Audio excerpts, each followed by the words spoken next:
Philippine Navy officially places its second Miguel Malvar-class frigate, BRP Diego Silang, FFG-07, into active service during Christening and Commissioning Ceremony on December 2, 2025, in Philippine Naval Operating Base in Subic Bay. The commissioning of Philippine Navy's newest and the most advanced warship marks the Philippines' latest effort to strengthen its presence in the contested South China Sea. One of the most capable warships of Philippine Navy that could counter Chinese destroyer deployed in the West Philippine Sea is officially entered into active service of the Philippine Armed Forces. Modern warships are important to the Philippines for enhancing its territorial defense, protecting its vast maritime resources, and contributing to regional security. The ongoing naval modernization is a strategic response to increasing tensions in the West Philippine Sea and a shift from internal security to territorial defense. The arrival of the BRP Diego Silang, a 3,200-ton guided missile frigate, hopes to deter Chinese aggression in the disputed waters, as it offers the promise of greater surveillance and deterrence as one of the most powerful warships in Southeast Asia. The delivery of Philippines' most modern warship, marking a milestone of Philippine Navy's efforts to strengthen its maritime defenses in the West Philippine Sea.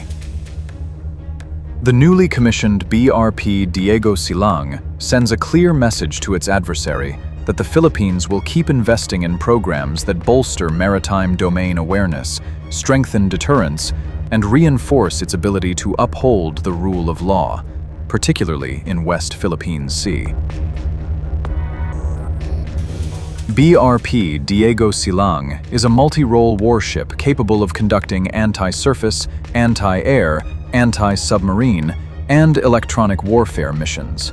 Compared to the Jose Rizal class, it features a longer hull, larger displacement, and enhanced communication and electronic warfare support measures, further boosting the Philippine Navy's operational versatility and maritime defense posture. The BRP Diego Silang, named after an 18th-century Filipino revolutionary leader, is expected to boost maritime domain awareness in the West Philippine Sea, Manila's exclusive economic zone in the South China Sea. The vessel was delivered by South Korean shipbuilder HD Hyundai to Subic Bay in September and underwent acceptance procedures before commissioning. This will add to the capital ships of the Philippine Navy that are capable of patrolling all the way up to Philippine EEZ and even beyond. Two more frigates, most likely an improved version of the Miguel Malvar-class, are being negotiated between the Philippines and South Korea. HD Hyundai Heavy Industries, and the contract is expected to be signed soon. The capacity and capability of the armed forces of the Philippines to defend its territory is now getting stronger. As the Southeast Asian nation enter into active service another world-class warship, capable in securing its sovereign water. As the Philippines faces the increasing threats from China amidst tension in the West Philippine Sea, it is necessary for Manila to heavily invest for its naval assets to address Beijing's aggression in the disputed waters. This warship, being the sister ship of BRP Miguel Malvar, FFG-06, are both derived from HD F-3200 frigate design presented by the South Korean shipbuilder, and will probably be the basis for the upcoming frigate acquisition project, adding the number of the ships under this class to at least 4 units, totaling at least 6 guided missile frigates, including the 2 Jose Rizal-class warships. The Philippines received BRP Miguel Malvar, FFG-06, June this year, at Subic Naval Operating Base, in line with the celebration of its 127th anniversary of the Philippine Navy. Marking a significant milestone in Manila's military modernization program, the arrival of 2 of the most capable warships received by the Southeast Asian nation to date will bolster the capacity of Manila to defend its sovereign waters. The first two guided missile frigates-class warships of the armed forces, the BRP Miguel Malvar and BRP Diego Silang, will soon patrol in the West Philippine Sea and northern Luzon, where presence of Chinese vessels are increasing. It is the first of the Philippine Navy's two guided missile frigates from South Korea's HD Hyundai Heavy Industries that is equipped with anti-ship, anti-submarine, and anti-aircraft capabilities. Following the phase, the BRP Diego Silang commissioned into active service in Philippine Naval Operating Base in Subic Bay yesterday, adding another vessel that provides numerical and technological capability to the Philippine Navy and its support in improving its territorial defense posture efforts. The Miguel Malvar-class frigates were procured under Horizon 2 of the revised AFP modernization program from the Duterte's administration. In December 2021, a government-to-government deal awarded the contract to HD Hyundai Heavy Industries for its HDF-3200 design, derived from the HDF-2600 used in the Jose Rizal class. The design added greater displacement, a vertical launching system, and updated sensors. The program was reclassified from corvette to guided missile frigate to reflect the added capability.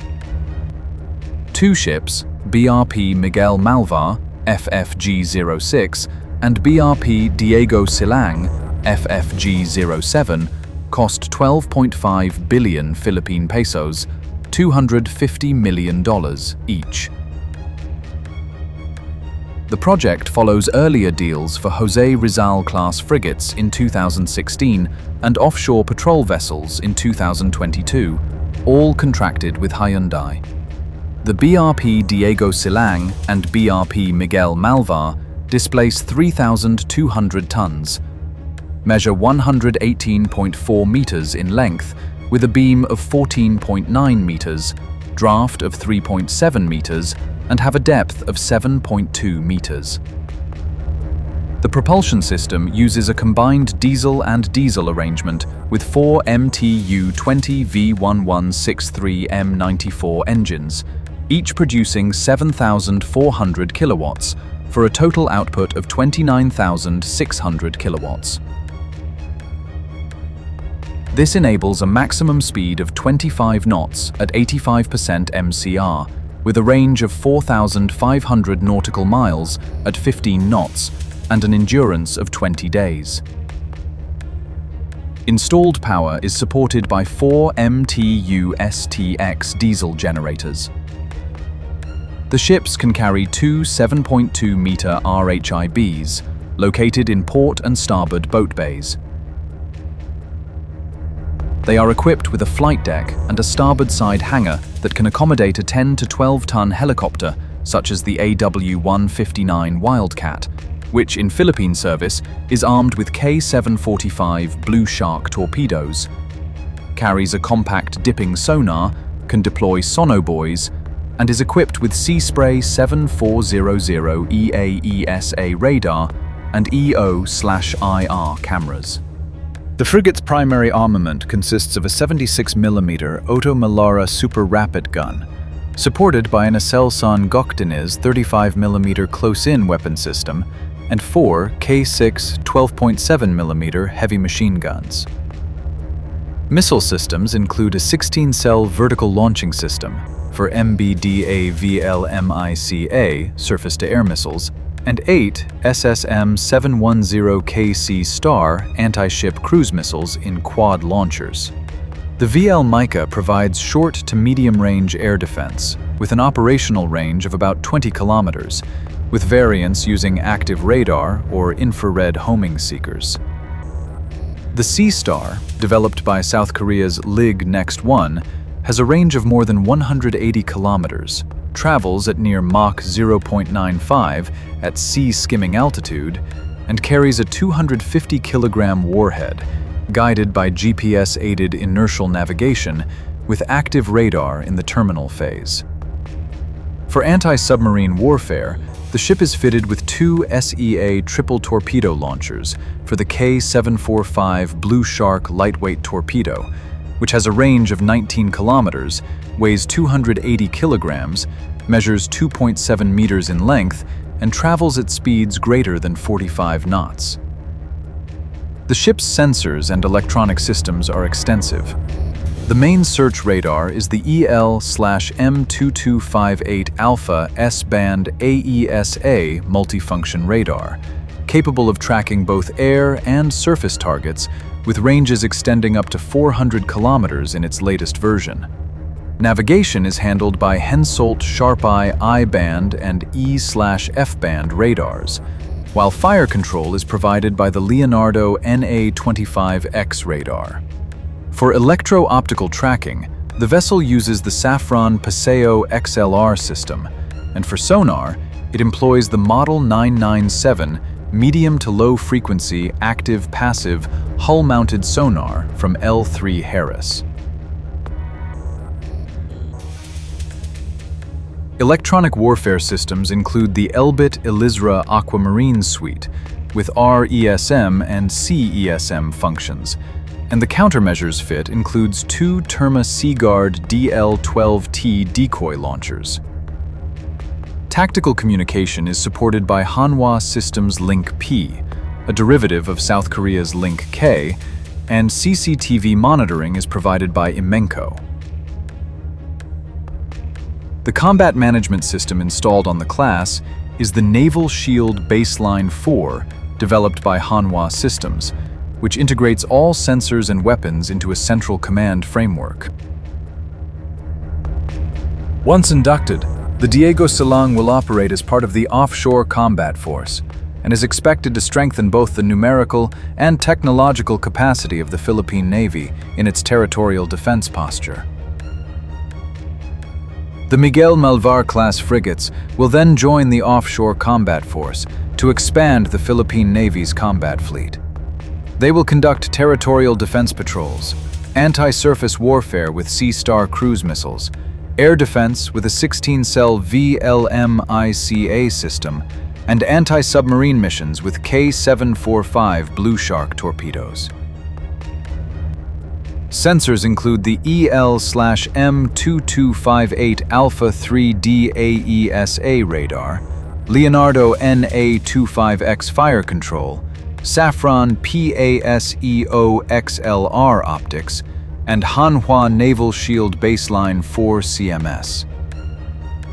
Aviation facilities allow embarkation of AW-159 Wildcat helicopters with torpedoes and sonar. The class replaces older foreign-sourced patrol vessels nearing retirement and fills gaps left by ships without vertical launchers.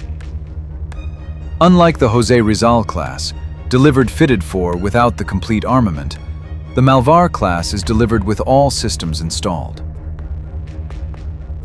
They will enhance interoperability with allies and allow gradual decommissioning of obsolete ships while maintaining operational capacity. The BRP Miguel Malvar has already participated in joint maritime activities with the United States and Japan, including an anti-submarine exercise with the Japanese destroyer JS Takanami in June 2025.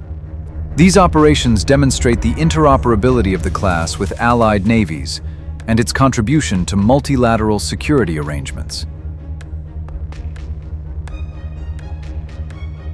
The commissioning of BRP Diego Silang will further expand the Philippine Navy's ability to field modern guided missile frigates capable of integrated air defense, anti-surface warfare, and anti-submarine operations.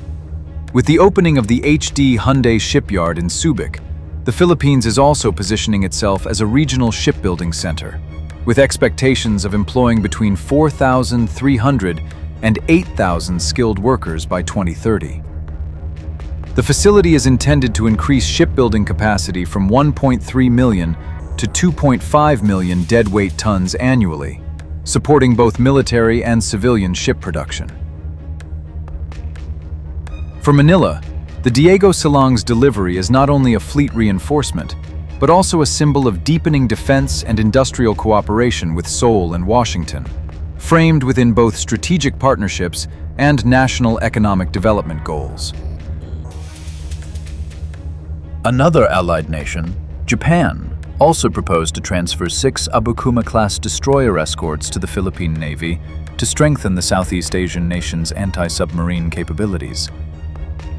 Tokyo's view of the Philippines as an increasingly strategic partner, not only in political and economic terms, but also within emerging regional security frameworks designed to uphold maritime stability, such as so-called mini-laterals. The 6 Abukuma-class destroyer escorts are comparable in length to the Philippine Navy's 2 modern frigates, BRP Jose Rizal and BRP Antonio Luna, both of which are equipped for anti-submarine warfare. As the Philippines is looking to strengthen its overall presence in these contested waters with China, these warships could reinforce Manila's role as a security actor in the contested South China Sea. The Philippines is an archipelago with one of the world's longest coastlines and a massive exclusive economic zone, EEZ. Modern warships with extended range and advanced sensors are vital for effectively patrolling and protecting its sovereign waters and EEZ, which are increasingly contested. The modernization program directly responds to increasing tensions in the West Philippine Sea due to Chinese maritime activities. The new vessels, such as the Miguel Malvar-class guided missile frigates, are equipped with anti-ship, anti-submarine, and anti-aircraft capabilities to counter these threats. While the Philippine Navy cannot match the sheer size of China's fleet, its acquisition of capable vessels and missile systems aims to provide a minimum credible deterrence. This strategy makes any potential aggression more costly and complex for rivals. Modern warships are equipped with advanced radar and sensor systems that significantly improve the country's ability to monitor its maritime territory. This helps combat illegal fishing, smuggling, piracy, and other illicit activities. The modernization effort allows the Philippines to become a more capable and interoperable partner with allies like the United States, Japan, and Australia. This enables its Navy to participate more meaningfully in joint patrols and exercises that promote a rules-based international order and freedom of navigation. New warships and related procurements, such as anti-ship cruise missiles, are expanding the Philippine Navy's force projection beyond its immediate coastal areas. This improved capability is essential for securing its outposts in remote parts of its territory, like the Scarborough Shoal. Modern warships symbolize the military's strategic shift from prioritizing internal counterinsurgency to building a more robust external defense posture. The move is meant to prepare the country for conventional, higher-end security threats. The acquisition of high-profile naval assets reinforces Manila's assertive transparency strategy in the South China Sea. By using advanced vessels, the Philippines can document and publicize other nations' assertive actions, which helps galvanize international support for its maritime claims. Acquiring new ships is only part of the equation. The Philippine Navy also needs to build the infrastructure to support them, including modern naval bases and repair facilities. It also needs to develop a large, skilled workforce to operate and maintain the advanced equipment.